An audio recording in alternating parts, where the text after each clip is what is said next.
Hi, welcome back to the shop. Thanks for stopping by. This week's project, I'm going to cast some aluminum shavings that came off a milling machine, I believe, that were sent to me by my friend Doug Dessel from Fleet's Wood Shop.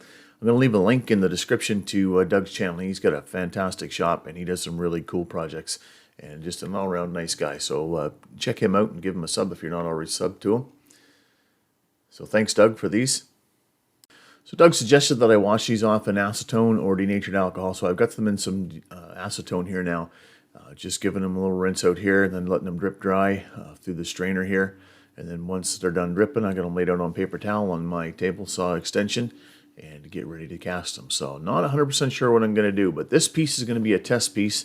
I'm going to take about a third of them or so and I'll make a project out of it, and then a bigger one will come depending on how this turns out. Well, I was a little bit on the fence on what color to go with this initial trial and how dark to make the resin. I wanted to be able to see through the resin to see the chips that are in it, but I didn't want to see all the way through necessarily.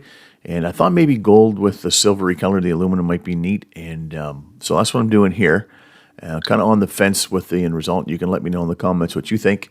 The next one won't be this color, it will be different. The other thing that was a little surprising is you can see that the cup that I'm mixing in is almost the same size as the one that I'm going to cast these in, and it actually doesn't take, the shavings don't take very much room up at all. I was surprised. So other than the fact that I spill some resin here shortly, I still had to mix more, and I still would have had to mix more. And here's a slow motion shot of a guy being trigger happy with the drill. So I have high density polyethylene on top of my table saw extension, and it's screwed down there, so it comes off really easy if you leave it alone and let it harden.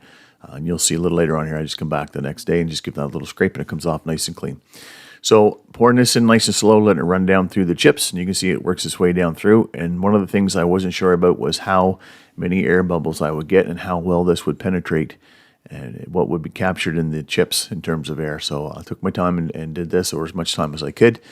And you'll see I'm way short of resin, so I'm going to go back here in a minute and mix some more and top it up and put it in a pressure pot.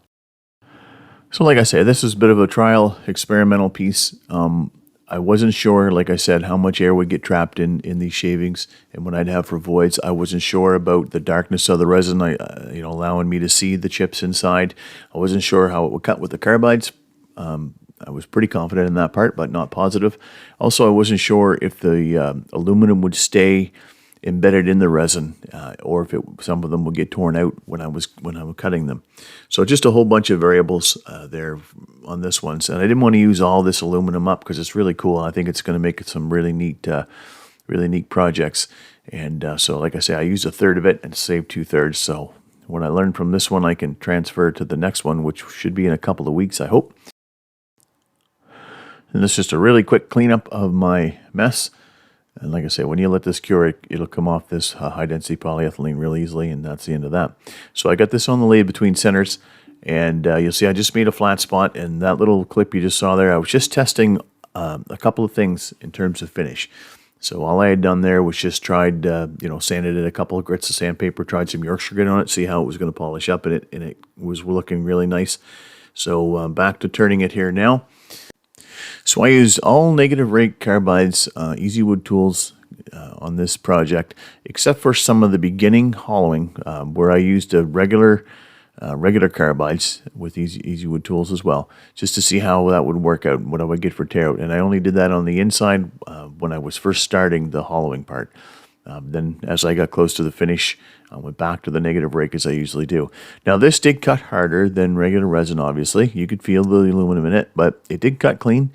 I didn't get any tear out of aluminum shavings at all, so you'll see I stop periodically here, and I'll give you a peek at it every once in a while as we go.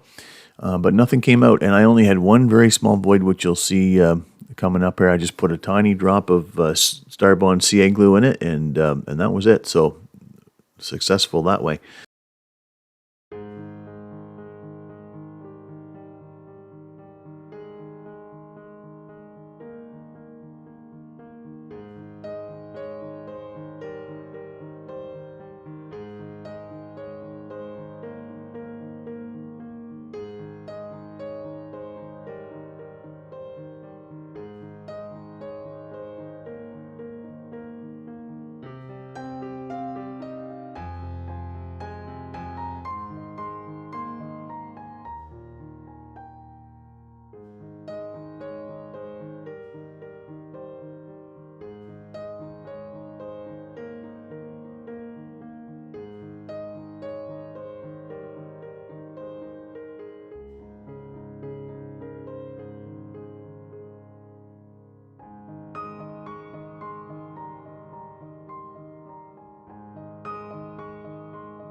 One of the things I wasn't sure about is how the resin would sand in hardness compared to the aluminum, and actually it's really smooth.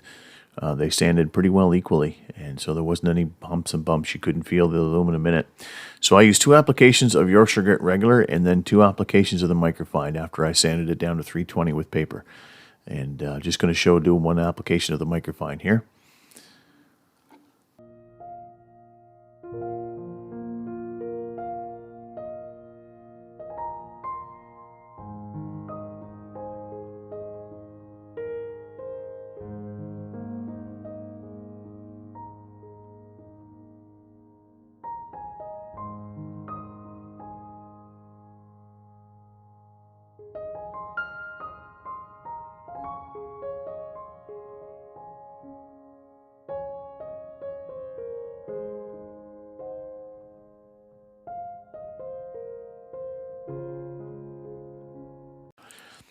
The Yorkshire Grit microfine put a really nice surface on this. This doesn't have any finish on it. This is just the Yorkshire Grit so far. Going to get to the finish here just in a second. But it does make black come off on the cloth from the aluminum. You can see just as this cloth passes by the ends here, you can see there's a little bit of black on it. So if I was using wood and resin in these aluminum shavings, I would want to make sure that the wood was sealed up really good so that black wouldn't get transferred into the wood grain. But it doesn't affect the finish in this piece. I give my Hampshire Sheen a few minutes to set up, and then I just buff it in, and you can see already the mirror from the cloth on the surface of the vase. It finishes up really, really nicely.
So I'm only going to show a bit of the hollowing because once you get down inside a certain depth, you can't really see what's happening. And it's the same with finishing the inside. You can't really see what's going on there. So same finish on the inside as the outside, as far as I could reach at least. And we'll just transition from hollowing right to the finishing up at the bottom.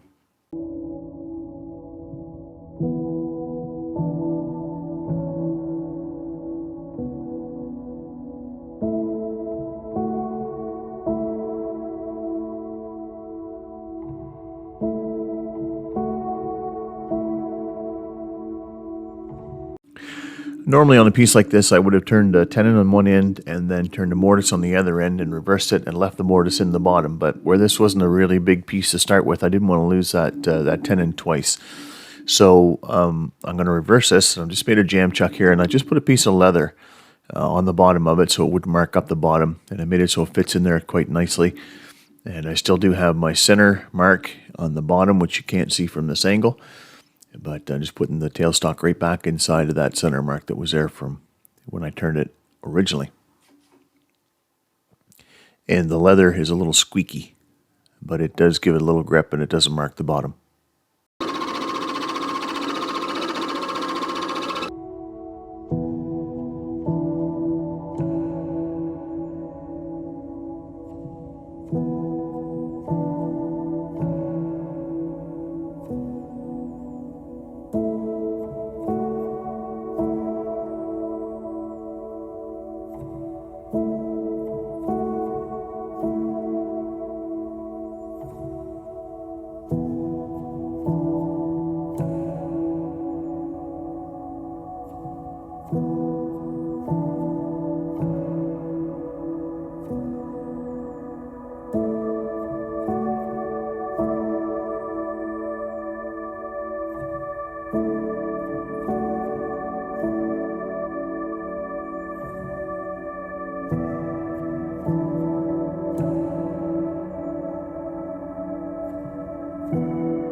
So I cut the concave with the detail tool there, and now I just have to clean up this little nub that's left on the bottom. And I'm just going to show using one grit of sandpaper on this, but I sanded it up to 320, the same as I did the outside, using this little 2-inch disc and a mandrel on my headstock. And once I got that off to 320, I used a white Scotch-Brite pad, and I used Yorkshire grit regular and microfine. I'll show you using the regular here. And I just put some of that on the bottom and use that white Scotch-Brite pad as a buffer. And it really does a nice job shining that back up. It's almost as good as the finish that's on the sides, actually. So I'm really happy with how this turned out. I'm going to probably put a little bit less mica powder in next time so I can see through the resin a little bit farther. And it will be different color, as I said. Next week's project is already done and filmed, and so it'll probably be the week after, or one of the videos shortly after that I get the next one of these done. So, as always, thanks for sticking around. If you're still with me, I really appreciate it. And thanks to everyone who watches my videos and subscribe to the channel. I appreciate that a ton as well. If you like what you saw and you haven't subscribed, please consider doing so. And hit that notification button so that you'll know when we're on. And leave a comment, a thumbs up, a thumbs down, however you feel. That helps the channel a lot. And we'll see you next time.